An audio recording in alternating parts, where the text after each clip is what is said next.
Once upon a time, the struggles of Jabari. The village of Mbale lay nestled between rolling green hills, where the golden rays of the sun kissed the rooftops of the thatched huts every morning. Among these huts was a small, fragile one, barely held together by aging wooden beams and dried grass. This was home to Jabari, a young man who had known nothing but hardship all his life. Jabari lived with his mother, Mama Esh, a kind and gentle woman with wise eyes and a heart full of love. She had raised him alone after his father's passing, working tirelessly to provide for him. But life had never been kind to them. Their hut was old, their food scarce, and their earnings barely enough to survive. Jabari made a living by weaving and selling baskets in the marketplace. Each morning, he would wake up before the sun, collect dry reeds from the riverbanks, and sit outside his hut, weaving intricate designs with skillful hands. He poured his heart into his craft, hoping to earn enough money to improve their lives. But no matter how beautiful his baskets were, they never brought in much. The mockery of friends. Jabari often watched as his childhood friends, Tand, Keto, and Omori, walked through the village with pride. They had all once been like him, running barefoot through the dusty roads, dreaming of greatness. But unlike Jabari, they had found success. Tand owned a herd of cattle, Keto had inherited land, and Omori ran a prosperous trade business. They lived in large houses with tiled roofs, wore fine clothes, and had wives and children to care for. One afternoon, as Jabari carried a bundle of baskets on his back toward the market, he spotted his old friends sitting outside a wealthy merchant's shop, laughing and enjoying cold palm wine. "Jabari," Tand called out, smirking. "Still weaving baskets like an old woman. When will you finally become a man?" The others laughed, shaking their heads. "Maybe he enjoys being poor," Omori added. "We should buy one of his baskets out of pity." Jabari clenched his teeth, gripping the strap of his bundle tighter. Their words burned like fire in his chest, but he said nothing. He only lowered his gaze and walked past them, pretending their laughter didn't wound him. The marketplace humiliation. The marketplace was already alive with energy when Jabari arrived. Vendors shouted, bargaining filled the air, and the scent of roasting maize and dried fish mixed with the dust. Jabari found his usual spot under a broad tree, where he laid out his baskets neatly. He sat cross-legged, waiting patiently for buyers, watching as the other traders earned coins for their goods. Hours passed, but no one stopped at his stall. As the sun climbed higher, Jabari's stomach rumbled. He had skipped breakfast that morning, saving the last portion of porridge for his mother. Just as he was about to pack up, an elderly woman approached and pointed at a small, well-woven basket. "This one, how much?" she asked. Jabari's heart leaped. "2 copper coins, Mama." She haggled, lowering the price until Jabari agreed to sell it for almost nothing. But as he reached for the basket, disaster struck. A careless passerby bumped into him, and Jabari lost his balance. He stumbled forward, and in an instant, his entire bundle of baskets tumbled to the ground, rolling across the market square. Some were trampled underfoot by hurried shoppers, while others were kicked aside carelessly. Laughter erupted around him. "Look at him. Can't even sell a basket without falling over," someone jeered. "He is cursed with bad luck," another voice added. Jabari scrambled to pick up the remains of his baskets, his face burning with shame. His fingers trembled as he gathered the torn reeds, his eyes stinging with unshed tears. He could hear the whispers around him, the mockery, the pity, the scorn. Defeated, he carried his damaged baskets back home. The desire for change. That evening, Mama Esh found him sitting outside their hut, staring into the darkness. "My son," she said gently, sitting beside him. "You have been silent all evening. What is troubling you?" Jabari hesitated before speaking. "Mother, why do the gods favor others but not me?" I work hard, yet I remain poor. My friends mock me, the village laughs at me, and I have nothing to offer you. I am tired. Mama Ash sighed, placing a comforting hand on his shoulder. Wealth is not always a blessing, my son. Sometimes, it is a test. A man's true value is not in his coins but in his heart. But Jabari wasn't listening. His mind was clouded with frustration and envy. That night, as he lay on his mat, he overheard the whispers of villagers outside. I heard of a man, one said. A man who can turn a beggar into a king. Bobanjao, another asked. Yes. They say he can make a man rich overnight, but the price is never spoken. Jabari sat up, his heart pounding. Bobanjao. A man who could give him wealth. Could this be his chance to change his fate? His mother's words echoed in his mind. Wealth is not always a blessing, but the voice of his own desperation spoke louder. As the night deepened, Jabari wrestled with his thoughts. Should he seek Bobanjao? Should he take the risk? Unaware of the darkness that lay ahead, his mind was already made up the journey to Bobanjao. The night was thick with silence as Jabari lay awake, staring at the roof of his small hut. The whispers about Bobanjao, the mysterious man with the power to grant wealth, would not leave his mind. He turned to his side, listening to his mother's soft breathing from the other end of the hut. What would she say if she knew what he was thinking? He had worked hard all his life, yet he was still mocked, still struggling. If there was a way to change his fate, why shouldn't he take it? Before dawn, Jabari rose, careful not to wake his mother. He wrapped a thin cloth around his shoulders and stepped into the cool air. The village was still asleep, and only the sound of crickets filled the air. He had heard that Bobanjao lived deep in the forest, far from the village, where few dared to go. His heart pounded with every step as he made his way past the farmlands, beyond the river, and into the thick trees. The deeper he went, the more the air seemed to change. The birds no longer chirped, and the rustling of leaves felt eerie. It was as if the forest itself was holding its breath. After what felt like an eternity, he arrived at a small hut hidden between two ancient trees. Smoke curled from a small hole in the roof, and strange charms hung from the branches above the entrance, bones, dried herbs, and feathers. This is it. The home of Bobanjao. Jabari swallowed hard and stepped forward. Meeting Bobanjao. The door creaked open before Jabari could knock. A figure stood in the doorway, a tall, frail man wrapped in a dark robe. His face was lined with deep wrinkles, his eyes sharp like a hawk's. So, the old man's voice was rough like dried leaves. You have come. Jabari hesitated. You are Bobanjao. The man chuckled, revealing yellowed teeth. Who else would I be? He stepped aside and gestured for Jabari to enter. Inside, the hut smelled of burning incense and dried herbs. A dim lamp flickered, casting shadows on the walls, where strange symbols had been drawn. Bobanjao sat on a low wooden stool, watching Jabari closely. Speak, boy. Why have you come? Jabari took a deep breath and poured out his heart. He told Bobanjao about his struggles, the mockery of his friends, his deep longing for wealth. I am tired of being poor. I am willing to do anything to change my fate. Bobanjao nodded slowly, stroking his thin beard. Wealth, he mused. It does not come freely, Jabari. True riches require sacrifice and obedience. Jabari leaned forward.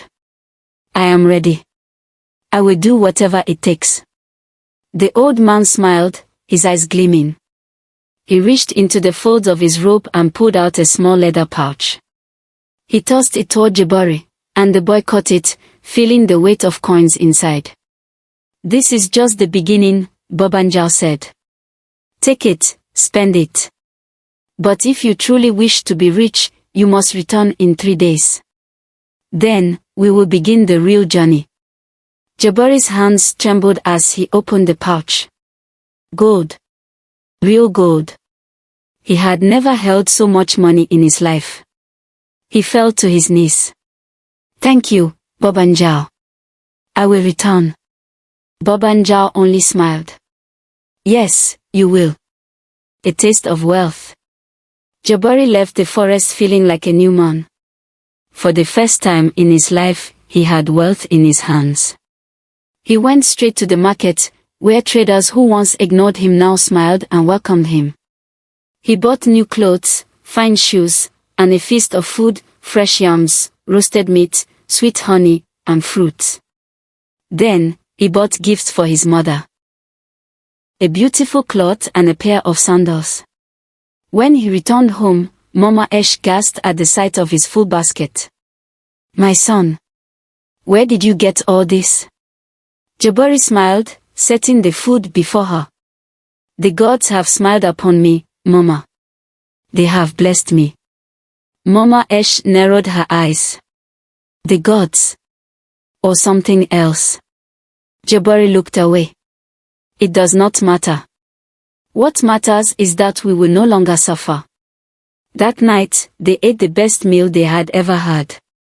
But while Mama Esh chewed slowly, watching her son with worried eyes, Jabari ate greedily, his mind already drifting toward what lay ahead. If this was only the beginning, then how much more could he gain? The real price of wealth. 3 days later, Jabari found himself standing before Bobanjao's hut once more. The old man was waiting. You have tasted wealth, he said. And you have returned. That means you are ready. Jabari nodded. I want more. Bobanjao smiled, but his eyes were dark. Then we must begin the ritual. But first, you must bring me 2 white doves.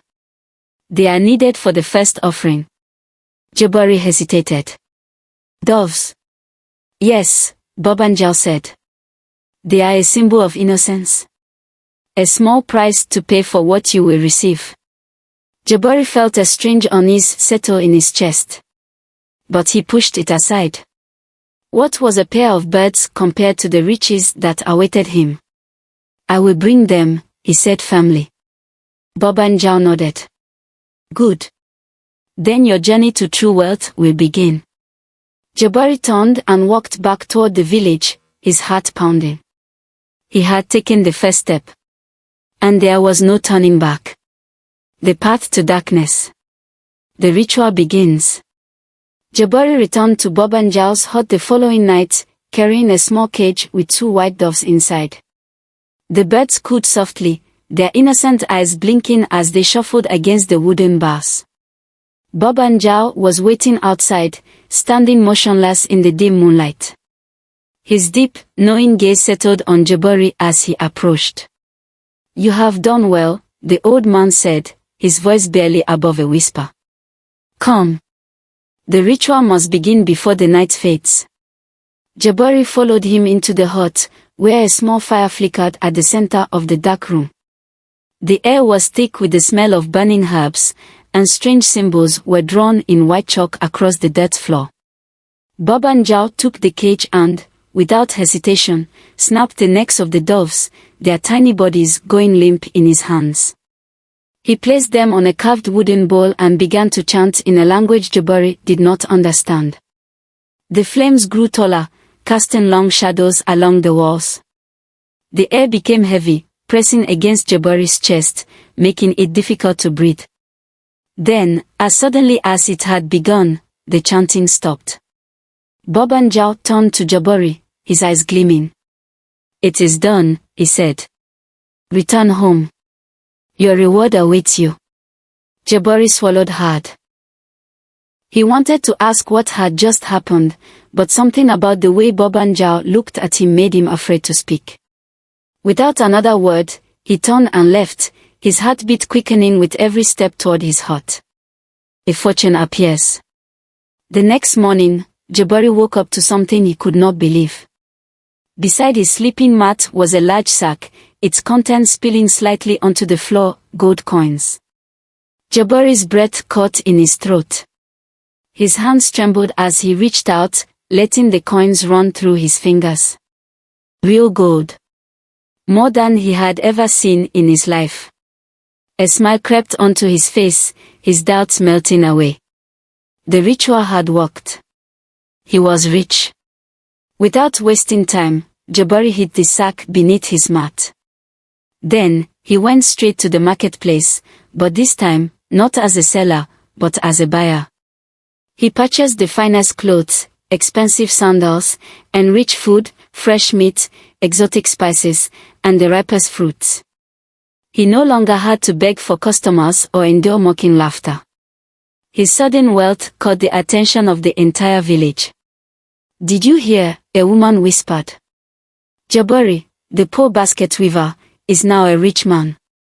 He must have found a hidden treasure," another said. Jabari's former friends, Tond, Keto, and Omori, suddenly remembered him. They praised him, invited him to drink palm wine with them, and treated him like an equal. The same villagers who had once mocked him now looked at him with admiration. Jabari had become important. A mother's worry. Mama Esh, however, was not fooled. One evening, she sat across from Jabari in their small hut, watching as he ate lavishly, barely acknowledging her presence. "My son," she finally said. "Where did all this wealth come from?" Jabari smiled, wiping his mouth with a fine cloth. "The gods have smiled upon me, Mama. They have blessed me for my hard work." Mama Esh did not return his smile. "The gods do not give without reason," she said.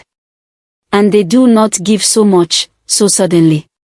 I fear that whatever you have gained, it comes at a cost." Jabari frowned. "Why do you question my success? Shouldn't you be happy?" Mama Esh sighed. "I only pray that you have not done something that you will regret." Jabari dismissed her words, refusing to let doubt creep into his mind. The invitation from the chief. Days later, Jabari received something that would have once been unimaginable, an invitation from the village chief. The chief of Mbale, a man who never concerned himself with common villagers, had heard of Jabari's sudden success and wished to meet him personally. Dressed in his finest robes, Jabari attended the gathering in the chief's palace, where he sat among the wealthiest men of the village. He laughed with the nobles, sipped expensive wine, and felt powerful. He no longer thought of himself as the poor basket weaver. And yet, sitting in his grand seat, something bothered him. His mother had not been invited. She was still in that small, old hut, living in poverty while he dined like a king. A small voice in his mind whispered, "She is holding you back." For the first time, Jabari felt ashamed of his mother's humble existence. A terrible demand. That night, as Jabari sat outside his large new home, Bobanjao appeared like a shadow in the moonlight. Jabari bowed his head. "The ritual worked, Bobanjao. I am rich." The old man smiled, but his eyes were colder than before. "Yes. But do you think wealth comes so easily?" Jabari's heart tightened. "What do you mean?" Bobanjao stepped closer, his presence suddenly heavy. "The final sacrifice must be made for your wealth to last. Without it, your fortune will vanish, and so will your life." Jabari's hands turned to fist. "What sacrifice?" Bobanjao's voice dropped to a whisper. "You must bring me the heart of someone who shares your blood." Jabari's blood ran cold.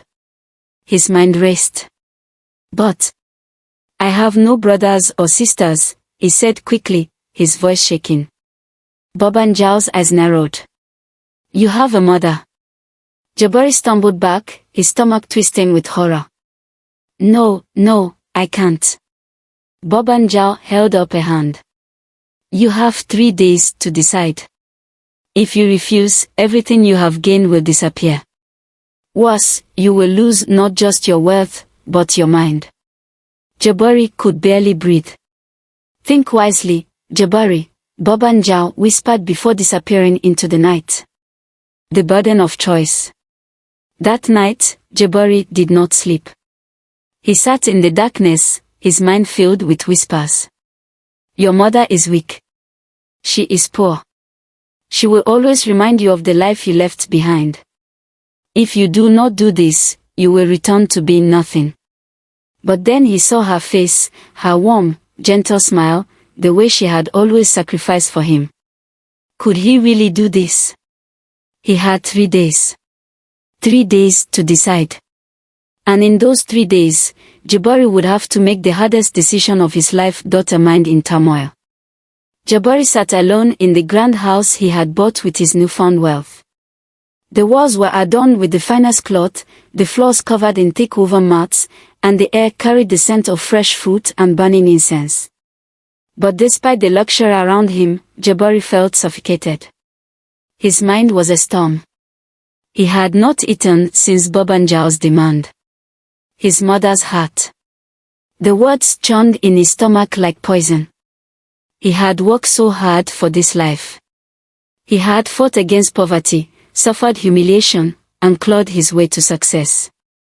Now, one choice stood between him and keeping it all, his own mother's life. He clenched his fist. If he refused, everything would vanish. Worse, he would die or go mad. He had no choice. But even as he told himself this, the weight in his chest only grew heavier. Dreams of a mother's love. That night, Jabari tossed and turned in his sick-covered bed. His dreams took him back to childhood. A memory long buried beneath his hunger for wealth. He saw himself as a little boy, crying after falling and scraping his knee. And there was Mama Esh, rushing to him, her warm hands wiping his tears. She had taken him into her arms, humming a soft lullaby. Do not cry, my son, she had whispered. No pain lasts forever. As long as we have each other, we will always be rich in love. The dream shifted, showing years of sacrifice, Mama Esh giving him the last portion of food, working under the hot sun to sew clothes for others, always putting him before herself. Then, the dream turned dark. Jabari saw himself, standing over his mother as she slept, a dagger in his hand. His heart pounded. Her eyes opened, not in fear, but in sadness. My son, she whispered. Is this the price of your wealth? Jabari woke up gasping, drenched in sweat. The room was silent except for his own heavy breathing. The mother's concern. The next morning, Jabari barely spoke as he sat outside his home, staring at the dusty path that led to his mother's hut. His hands trembled. His mind screamed at him. Mama Esh approached, a soft smile on her face. Jabari, you have barely touched your food these past days. Are you unwell? Jabari forced a smile, though his throat was dry. I am fine, Mama. Just stressed about business. Mama Esh studied him for a moment, then reached out and touched his hand. You know you can tell me anything, my son, she said gently. Jabari pulled his hand away. It is nothing, he insisted. I just need rest. Mama Esh's eyes held something deeper, worry, perhaps even understanding, but she did not press further. Rest well, my son, she said before turning away. Jabari watched her walk back toward her hut, his heart pounding. Could she sense the darkness inside him? A night of decision. The second night arrived. Jabari sat in the darkness, staring at the dagger resting on his table. The blade gleamed under the moonlight, reflecting the torment in his soul. If I do this, I will never be poor again. The words ran through his mind over and over. He imagined himself dressed in gold, sitting among the village's most powerful men. He imagined Tund, Keto, and Omori kneeling before him, begging for his favor. He imagined a life without fear of hunger, without shame. But then, he imagined his mother's face. Her smile. Her sacrifices. Her love. Jabari shut his eyes tightly, gripping the dagger with both hands. He stood up and stepped outside. The night was still, the only sound coming from the distant hoot of an owl. Slowly, step by step, he walked toward his mother's hut. The closer he got, the heavier his feet became. He reached the entrance, staring at the closed door. His hands trembled. His heart pounded. He lifted the dagger, whispering under his breath, "I have no choice." Then, with tears in his eyes, he stepped inside daughter mother's last words. A son's betrayal. The air inside the hut was still. The moonlight streamed through the small cracks in the roof, casting eerie shadows on the woven mat where Mama Esh lay asleep. The only sound was the soft, rhythmic breathing of a mother who had spent her entire life caring for her son. Jabari stood in the doorway, his grip tight around the dagger's hilt. His heart pounded so violently that he feared it might wake her before he was ready. Before he could gather his courage. Before he could silence the voice screaming inside him to stop. He stepped closer. The dagger felt unbearably heavy in his hands. He lifted it slightly, his breath coming in sharp gasps. And then, Mama Esh stirred. Her eyelids fluttered open, her deep, knowing eyes locking onto her son standing over her, weapon in hand. For a moment, silence stretched between them. Jabari's body froze. A mother's instinct is stronger than sight. She did not ask him why he was there. She already knew. But still, she asked softly, "My son, why do you carry a weapon?" Her voice was not filled with fear. Only sorrow. A love that never fades. Jabari could not answer. His lips trembled, his chest tightened, and his eyes burned as tears began to fall. He wanted to drop the dagger. He wanted to throw himself at her feet and beg for forgiveness. He wanted her to tell him it was all a bad dream, that he didn't have to do this, that the gods had changed their minds. But he had made his choice. And now, he had to live with it. Mama Esh slowly sat up, her tired hands reaching toward her son. She placed her palm against his tear-streaked cheek, her touch warm, gentle, forgiving. Jabari let out a broken sob. "It's all right, my son," she whispered. "I knew this day would come." Jabari's breath hitched. "Mama, I..." She pressed a finger to his lips, silencing him. "Greed will consume you, my son. Let love guide you, not gold." Her words were like a dagger to his soul, piercing deeper than any blade could. But the ritual must be completed. His wealth, his power, his very life depended on it. With a final, shuddering breath, Jabari plunged the dagger into his mother's heart. A mother's final goodbye. Mama Esh gasped softly, but she did not scream. Her body trembled as the blade sank into her chest, her blood staining Jabari's trembling hands. Still, she did not let him go. She held onto his wrist, her grip gentle yet firm, as if to remind him that she had never stopped loving him, not even now. Her eyes, though filled with pain, were full of understanding. "I forgive you, my son." And with one last breath, her hand slipped from his. The warmth in her body faded. She was gone. Jabari collapsed beside her, sobbing uncontrollably, his entire body shaking. He wanted to take it back. He wanted to wake up. But this was real. And he had done it. The journey of regret. Hours passed before Jabari could bring himself to move. His mother's lifeless body lay before him, the dagger still buried in her chest. Shaking, he reached forward and did what the ritual demanded. He removed her heart. He placed it inside a calabash, its once pristine surface now smeared with her blood. Tears dripped into the bowl as he stared at it, his mother's final words echoing in his mind. "Greed will consume you, my son. Let love guide you, not gold." His legs felt like lead as he stumbled out of the hut, clutching the calabash to his chest. The sky was beginning to lighten, dawn creeping over the horizon. He moved quickly through the village, avoiding the wondering eyes of early risers. His breathing was uneven, his steps unsteady, but he forced himself forward, toward the forest. Toward Bob and Giles' shrine. Toward his reward. Or so he thought. The curse revealed. By the time Jabari reached Bob and Giles' hut, his body was weak with exhaustion, his spirit drained. He staggered inside, barely able to keep his grip on the calabash. Bob and Giles, he croaked, his voice hoarse. I have done it. The sacrifice is complete. Silence. Bob and Giles. No reply. Jabari frowned, stepping deeper into the hut, his heart pounding with unease. Then he saw it. Bob and Giles lay sprawled on the floor.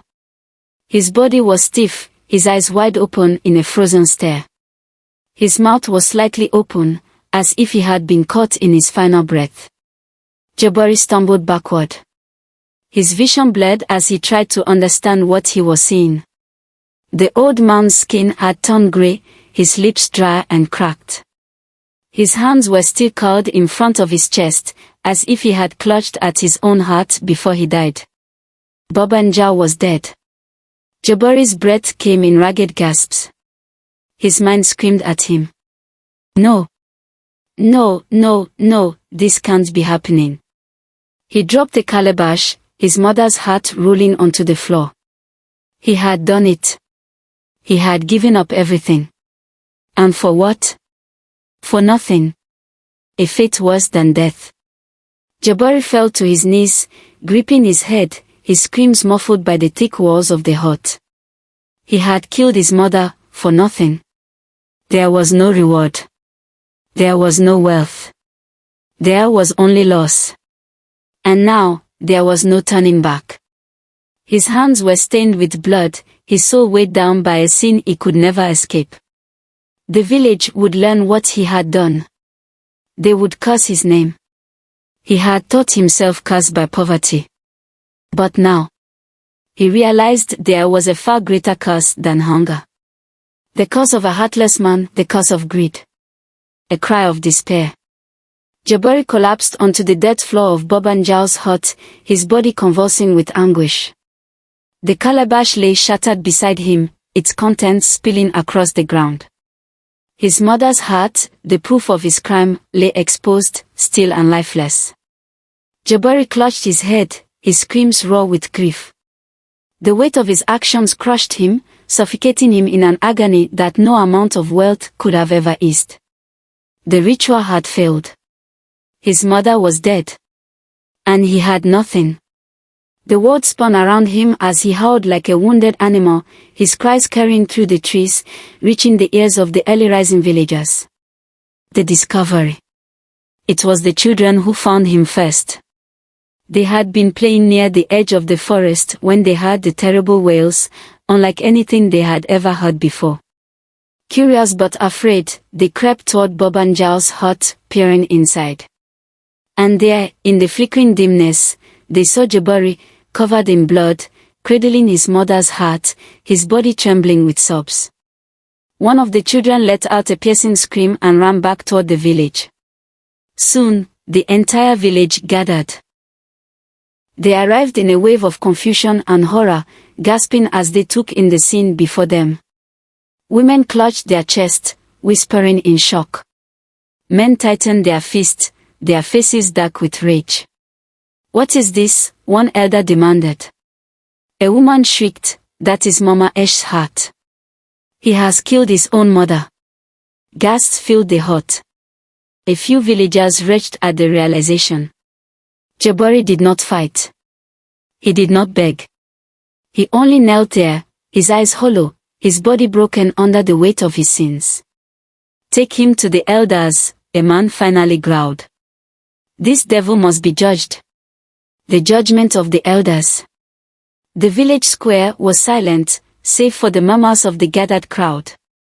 Jabari stood in the center, bound by thick ropes, his once fine robes now stained with blood. The elders sat before him, their eyes grim, their voices low with discussion. Finally, The oldest of them, Elder Njoro, rose to speak. Jabari, son of Esh, is it true that you have slain your own mother? Jabari lifted his head slowly. Yes, he whispered, his voice barely carrying. The villagers groaned in disgust, some shaking their heads, others fighting the urge to spit on him. Why? Elder Njoro demanded. Jabari swallowed hard. His shame was already an open wound. There was nothing left to hide.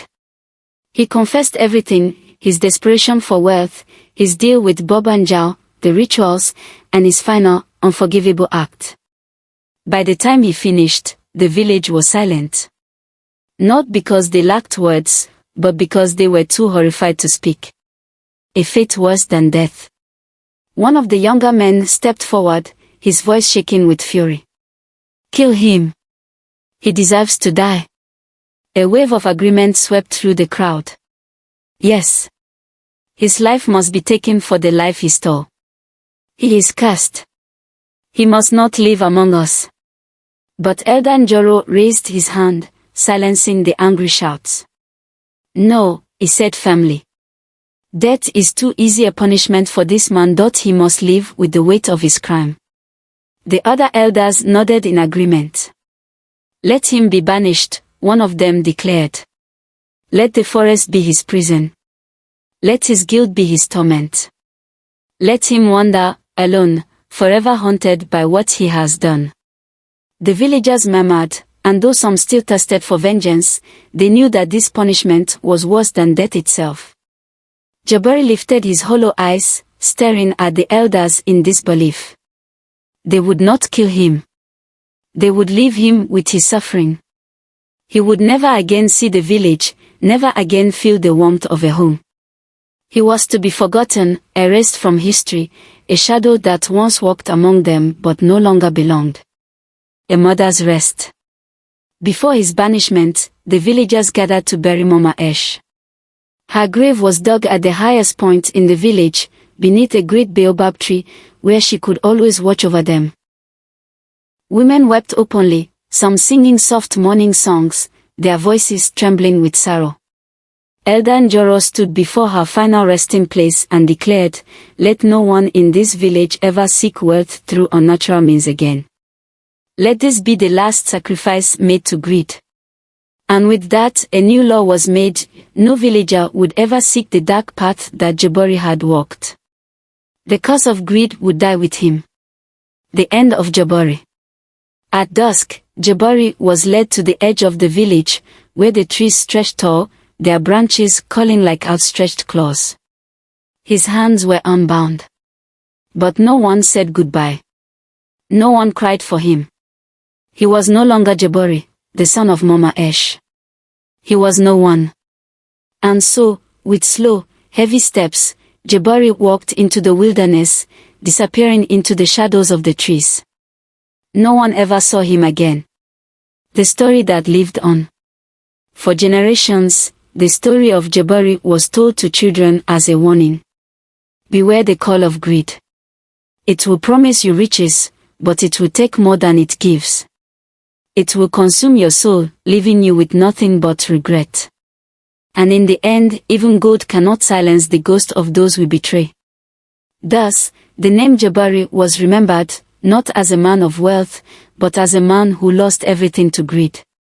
And in the quiet of the night, beneath the great baobab tree, the wind still carried the whispers of a mother's last words. Greed will consume you, my son. Let love guide you, not gold. The end.